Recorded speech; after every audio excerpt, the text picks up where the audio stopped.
Então é isso aí, cardio e mobilidade feitos. Esse é um dia muito tranquilo, perto dos dias de treino.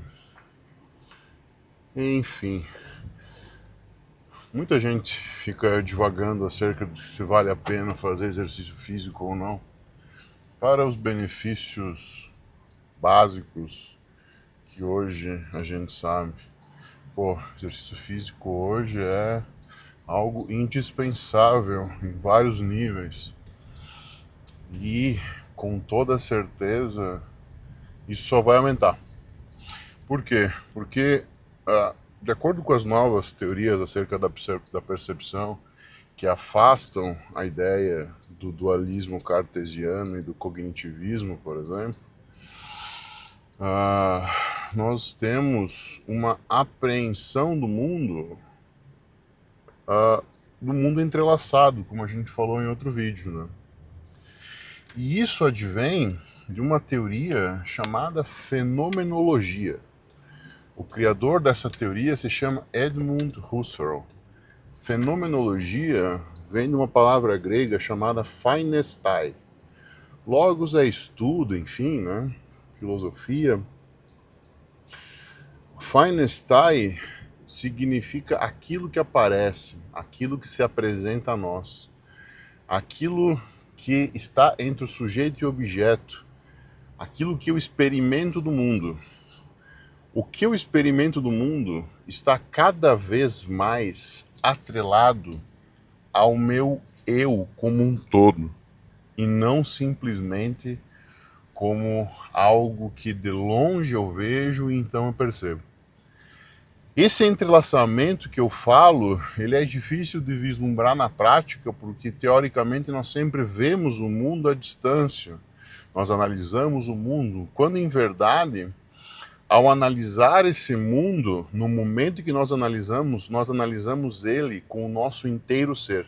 A partir do momento que a gente bate o olho, pega alguma coisa, faz algum gesto, visualiza algum gesto, vê uma pessoa, a gente interpreta esse fenômeno chega a nós já pronto. O que o cérebro vai fazer no máximo é processar essa informação. Então, para essas teorias, não há uma distinção entre o corpo e o cérebro, por exemplo.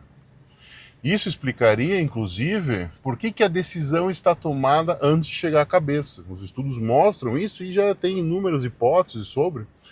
E uma dessas hipóteses é justamente a da cognição corporificada, que quando a gente percebe alguma coisa, ou quando a gente vai decidir, essa decisão já está tomada. A única coisa que acontece é que o cérebro processa essa informação, porque ele é o órgão que faz isso. É incrível pensar nos estudos que vão ao encontro dessa cognição corporificada, como por exemplo, se você entrega uma prancheta para alguém e você diz, isso é muito importante. Essa pessoa, ao pegar a prancheta, ela tem uma percepção de que o peso da prancheta é maior. A percepção dela é aumentada, a percepção do peso, a percepção é sempre algo, esse é o ponto, a percepção é algo sempre subjetivo, que a gente viu quão complicada é a subjetividade. A percepção, então, a percepção de peso dessa prancheta é aumentada por simplesmente a pessoa dizer, isso é importante. Assim como, quando você entrega um objeto pesado para uma pessoa e manda ela decidir, a pessoa tende a analisar, a pensar mais sobre a decisão a ser tomada, simplesmente por segurar um peso maior. Cara, é simplesmente fantástico isso. Memórias, quando a gente está tentando recuperar uma memória e a gente se coloca corporalmente na posição daquela memória que a gente está tentando acessar, fica mais fácil.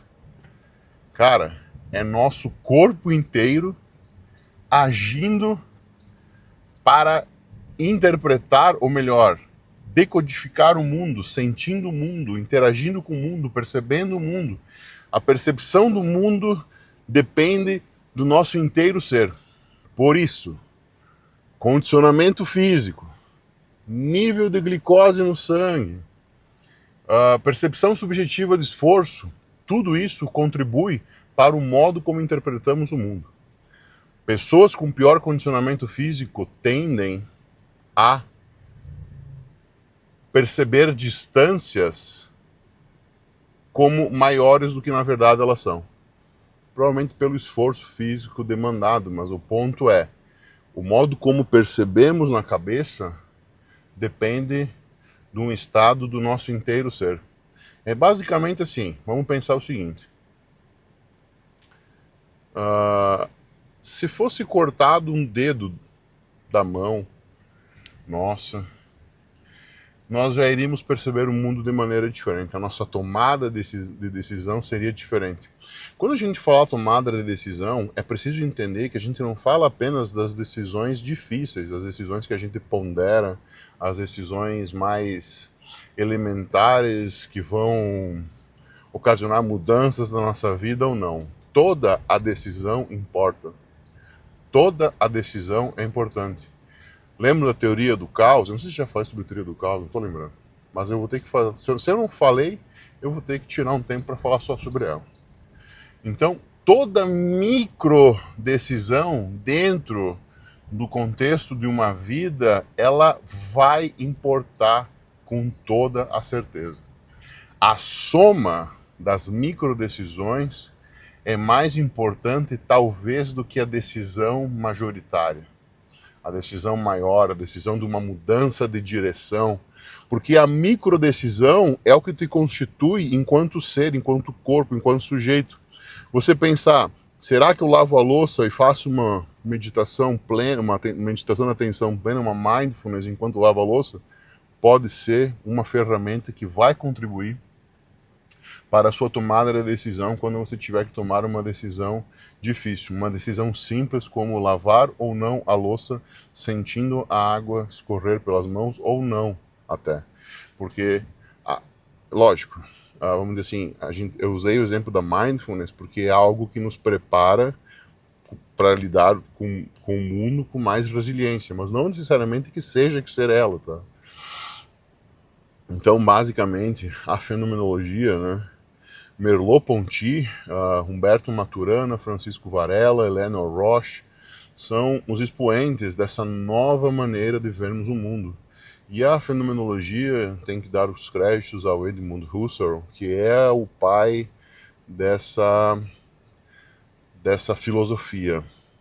Então, esse entrelaçamento entre o eu e o mundo se dá diante de um eu que ele não é estático, como pensava Freud, Lacan, próprio Jung achava, da ideia de essência, né, do self ser uma coisa, da essência do ser humano. Não, cara. O self ele é tão fluido quanto um pensamento.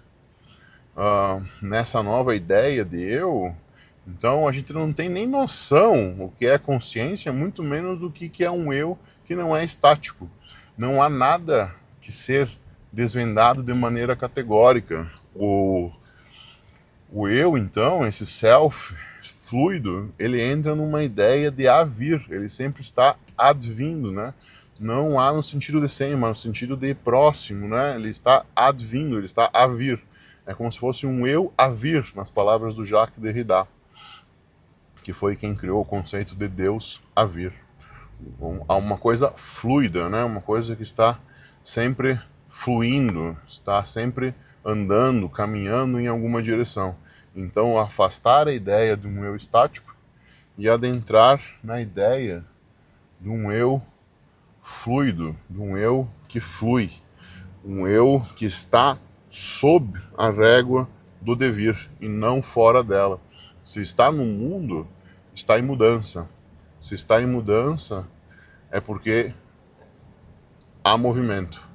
Então, se há movimento, existe a incapacidade de apreender algo exato. É assim que funciona, inclusive, o princípio da incerteza do Heisenberg também. Então, essas novas teorias das ciências, da filosofia, etc., contribuem para a gente ver o mundo de uma nova forma, sob uma nova perspectiva. Cara, é fantástico pensar que como o pensamento mudou, né? Como o pensamento mudou. Antigamente nós não teríamos nada acerca disso. É, é incrível, cara. É incrível a gente imaginar como a ciência evoluiu, como as novas questões, as novas hipóteses surgiram.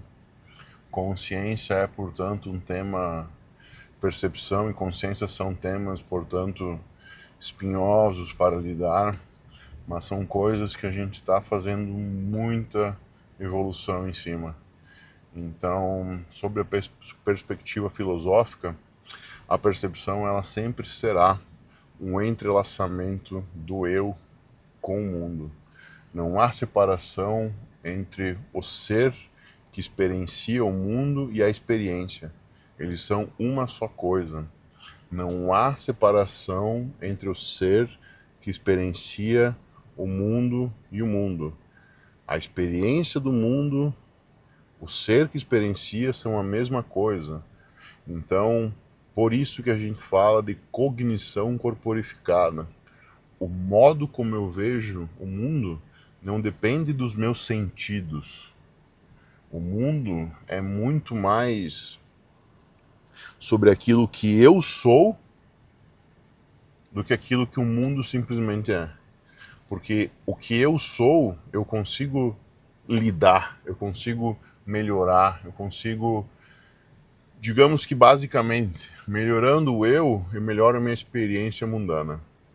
Melhorando o eu melhoro a forma como eu percebo o mundo.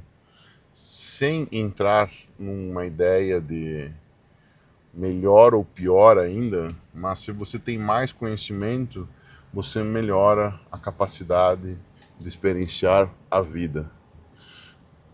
Exemplo, ou se você melhora a sua saúde, você tem uma melhor experiência da vida no geral. Por isso, cada vez mais se mostra como indispensável o aperfeiçoamento de si mesmo. Valeu!